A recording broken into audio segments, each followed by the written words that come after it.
그래서 어디를 무엇을 치료하는가에 대한 거는 방금 말씀을 드렸는데 그러면 어느 정도까지 온도를 올릴 것인가 대략 요렇게 두 가지 영역으로 나눈 게 요렇게 약간 높은 온도 그리고 많이 높은 온도 요렇게 두 가지 정도로 생각을 하면 될 것 같고 그리고 얼마나 넓은 범위를 치료를 하느냐 좁은 범위가 되느냐 아까 말씀드린 것처럼 써마지는 진피 영역 광범위하게 치료를 한다라고 생각하면 되고 울세라 같은 경우에 굉장히 작은 스팟으로 점점이 찍어서 치료를 한다. 그리고 인모드나 티타늄 같은 경우에 온도가 높지도 않지만 영역 자체도 좁다. 그리고 얼마 동안 타격을 할 것인가 순간적으로 강하게 타격을 할 것인가 누적 가열을 할 것인가 아니면은 잠깐 가열을 했다가 그냥 휘리릭 효과가 사라져 버리는 것인가 이렇게 나눌 수가 있을 것 같아요. 예전에 울세라가 처음 나오고 장비 홍보를 위해서 그때 이야기한 건데 보통 프락셀 계통의 레이저가 이렇게 벌집 모양으로 들어가는데 써마지 고주파는 이렇게 넓은 영역으로 들어간다. 그리고 울세라는 1.5, 3, 4.5mm 깊이의 이렇게 강한 응고점을 만든다라는 이야기를 하는 거였어요. 지금 여기에 나와 있진 않지만 써마지 같은 계통은 이렇게 깊게 그러니까 위에 전극이 있고 밑에 접지판이 이렇게 넓게 있어서 전류가 이렇게 흐르면서 전체를 데운다인데 인모드 같은 경우는 전극이 이렇게 두 개가 있어서 요 사이에 이렇게 전류가 흐르는 거기 때문에 깊이가 깊진 않고 요 정도까지만 데펴진다라고 생각을 하시면 될 것 같습니다.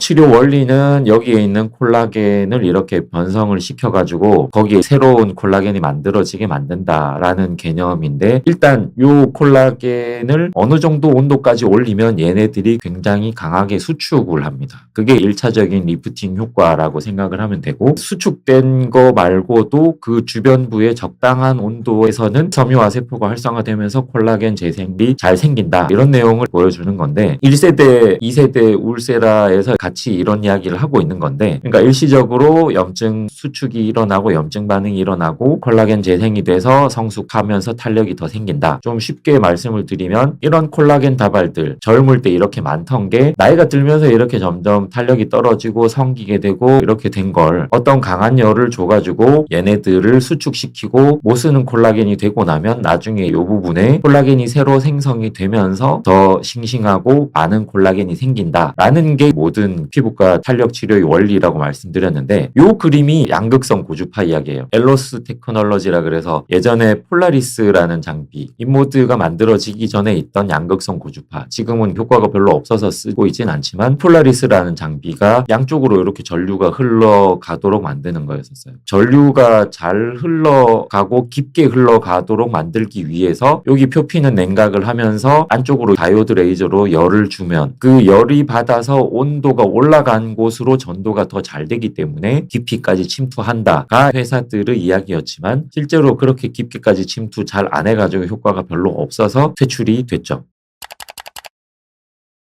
그래서 제가 아까 말씀드린 온도 영역을 나누면 일단 존 1과 존 2로 나눌 수가 있습니다. 존 1은 중심의 고온 영역이라서 대략 55에서 65도 정도까지 올라가는데 요런 빨간 영역이 있고 요 영역은 콜라겐이 수축을 하게 되고 그래서 수축을 하면서 즉각적인 타이트닝 효과가 생기는 거예요. 콜라겐이 수축을 하면 횡단면은 이렇게 줄어들고 종으로는 이렇게 늘어나면서 볼륨이 이렇게 늘어져 있던 게 동그랗게 뭉친다. 그래서 즉각 리프팅 되는 효과가 생긴다고 생각할 수 있고 실제로 요 정도 온도가 되면 지방 세포는 파괴가 됩니다. 그래서 높은 온도가 돼서 65도 정도 돼버리면 아예 지방을 괴사를 시키는 거고 그거보다 조금 더 낮은 온도에서는 괴사는 아니지만 스스로 지방세포가 죽도록 만들어주는 사멸 유도가 생긴다. 그리고 이 1번 존의 주변으로 2번 영역 여기는 주변의 아급성 열 영역이라고 생각을 해서 여기의 온도는 대략 42, 47 더 아래로 내려가거나 위로 올라가거나 할 수는 있겠죠. 원리는 대략 이만큼 강한 보호는 아니지만 이런 정도가 되면 이때는 무슨 일이 일어나냐면 섬유화 세포 활성화가 생깁니다. 사실 이 정도 온도에서는 콜라겐 수축이나 이런 것들이 일시적으로 생기긴 하지만 콜라겐 3중 나선 구조에서 수소결합이 풀리면서 조금 느슨해진다. 그래서 저온 화상이라고 보통 부르고 대략 44도 정도를 기준으로 해서 6시간 정도가 유지되면 저온 화상을 입는 걸로 나오거든요. 근데 짧은 시간 유지가 된다 그러면 화상이 생기는 게 아니라 섬유화 세포가 활성화돼서 콜라겐, 엘라스틴, 기타 기타 세포의 기질 이런 것들을 더 잘 만들게 돼 있는 거예요. 그래서 신생 콜라겐 합성이 되면서 장기 유지 효과가 생긴다. 그러니까 존 1이 즉각적인 리프팅 효과를 나타낸다. 그리고 존 2가 장기적인 효과를 나타낸다인데 실제로 존 1의 온도에 도달할 수 있는 류의 장비는 대략 써마지나 울세라 정도 되는 것 같고 나머지는 요 정도 온도까지 사실 도달을 못하고 주로 존 2 영역에 해당되는 에너지를 많이 만든다라고 생각하시면 될 것 같습니다.